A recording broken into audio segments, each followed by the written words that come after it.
Sabay-sabay natin alamin ang mga kaganapan na nangyayari sa ating bansa.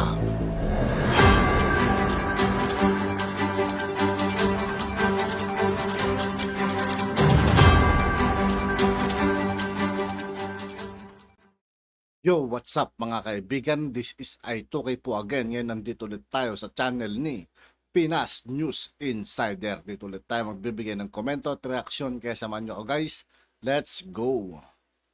Ito ang balita ngayon. Trending ngayon sa mundo ng social media. Ang di umano'y balitang Finance Secretary Benjamin Diokno may manghang na salita kay ABS-CBN reporter Karen Davila dahil di umano sa kanyang controversial statement na tila bayaran ng president na si Bongbong Marcos ng kanyang gobyerno ang mahigit sa 11 trillion pesos na utang ng Pilipinas. Pero bago ang lahat, sa lahat ng hindi pa nakasubscribe mga kaibigan kay Pinas News Insider, mag-subscribe na po tayo at huwag nyo rin pong kalimutan mag-subscribe dito sa aking channel. bago ka pa lamang sa aming channel, please huwag kalimutang mag-subscribe at i-click ang notification bell para mas maging updated pa kayo lalo sa lahat pa ng bagong video na i-upload namin. At ito na nga mga kababayan, tila ipinamukha ni Benjamin Diokno kay Miss Karen Davila na limitado ang kaalaman nito at huwag ipilit pa ang kanyang mga nalalaman. Sa loob nga raw ng mahigit na 30 taon, nakita mismo ni Benjamin Diokno ang kaibahan ng mga gobyerno at ang mga pangulong na mahalas sa Malacanang. Inihan tulad nito na mas mabuti si dating Pangulong Rodrigo Duterte at si Pangulong Bongbong Marcos na siyang parehas nakipagtulungan para hindi lamang bigyang lunas at bigyang kasagutan ang utang ng bansa, kundi mas bigyan pa ng maraming pangkabuhayan at oportunidad ang mas marami pang Pilipino. Tila wag raw ipilit mismo ng dilawang reporter na ang isa sa mga administrasyon ng Aquino ang siyang pinakamagaling. Kanilang nilinaw na wala sa kalingkingan ni dating Pangulong Rodrigo Roa Duterte ang administrasyon ng nagdaang mga dilawan. Dahil ang kanilang ginawa ay mas lalo pang nagbaon ng utang sa ating bansa. Samantala, hindi naman mapigilan ng marami sa ating mga kababayan na magbigay ng kanilang hinaing at komento. At ayon pa sa kanila, kahit sinong maging Pangulo ng Pilipinas ay walang magagawa kundi mangutang. Kapag kasi walang loan ng gobyerno, mahihirapang tumakbo ang pamahalaan. Ang importante, pinapagulong yung perang inutang sa ikauunlad ng Pilipinas. Ang masama lang nito kung napupunta sa graft and corruption ng perang inutang o inuutang. Ayaw talagang makinig sa katotohanan ang mga napapahiya ng tumanggap ng pagbabago at pag-unlad ng ating bansa. Mas mahirap, mas masaya sila. Ewan ko kung bakit. Bakit nga ba? Akala ko ba, sabi niya, pag nanalo si Pangulong Bongbong Marcos bilang presidente ng Pilipinas, she will migrate abroad. Wala palang palabra di honor.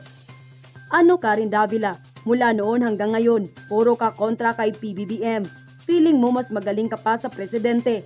Kung ako sa'yo, makikiisa ka sa layunin ng ating administrasyon ngayon para makamit natin ang tagumpay. Lalo na ngayon na sobrang hirap na nga ng buhay. Puro naman kayo batikos. End quote. We have several questions from the Malacanang Press Corps. First one, Melanie Reyes of Radyo Pilipinas. Sir, good afternoon po. Ito pong inauguration ng Global Power Battery Energy Storage System, will this contribute to the overall target of the administration to achieve 35% of the renewable energy in the country by 2030? Well, it depends on where the source of energy comes from. The batteries do not produce Tatawa ako sa picture ni Karen dito. Parang tanga lang eh. energy. What it does, it stores energy.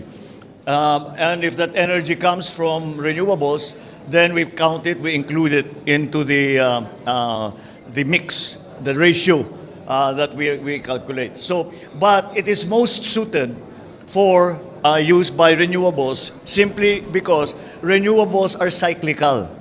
And the demand, the load of for electricity does not follow the same cycle. So, kuminsan, yung pinakamataas ang demand, yun ang pinakamahina ang production. Halimbawa, pag solar, gabi na. Ang pinakamalakas natin, alas 6 ng gabi. So, wala ng araw. So, wala tayong makuhang energy. Ngayon, etong ganitong klaseng sistema, yung sobra, doon sa mga oras sa araw na hindi masyadong malaki ang demand, imbis na tinatapon na lang, ay lalagay natin sa baterya. And then we will then apply that to the time of day where it's the most economical, where it is the load is we are able to satisfy the load requirement for electrical power. Thank you, sir. Ms. Harley Valbuena of DZME. Hello, good afternoon, Mr. President. Sir, bukod po dun sa mga naipamamahagi nating assistance ngayong araw, dun po sa event kanina sa Limay Bataan, ano pa po yung karagdagang programa, ang plano ng administrasyon para po sa maliliit na negosyante at startups?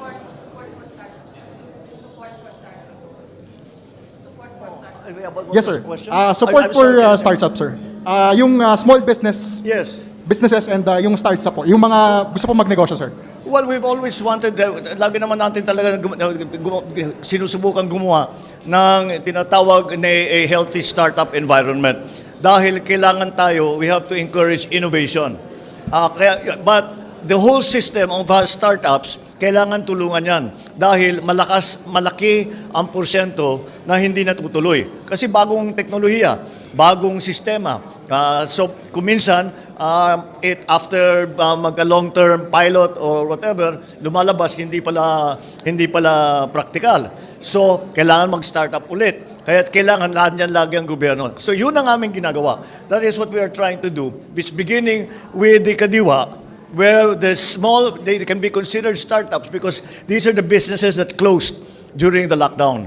So, yun ang aming tinutulungan. They are like startups. But now, we will move beyond just the MSMEs to especially the technology startups because that is the direction that our economy has to go if we are to be able to compete. Thank you. Mr. Mark Fetalco of PTV4. Good afternoon, sir. Gaano po ka-significant ang Bataan-Cavite Interlink Bridge Project para sa ekonomiya ng Pilipinas at nasa ilang trabaho po yung kaya nitong ilikha? Napakalaking proyekto ito. It is a very exciting project.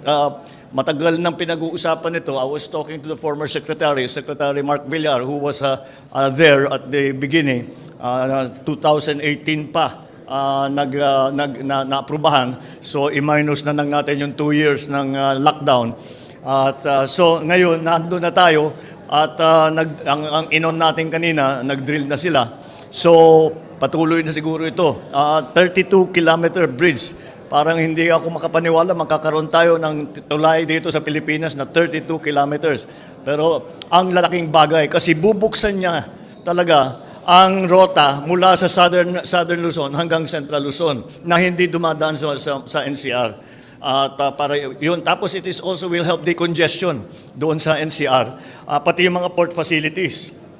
Kasi nababara na yung Manila Port, masyado ng masyado ng maliit o masyado ng maraming traffic, di pwedeng ililipat dito.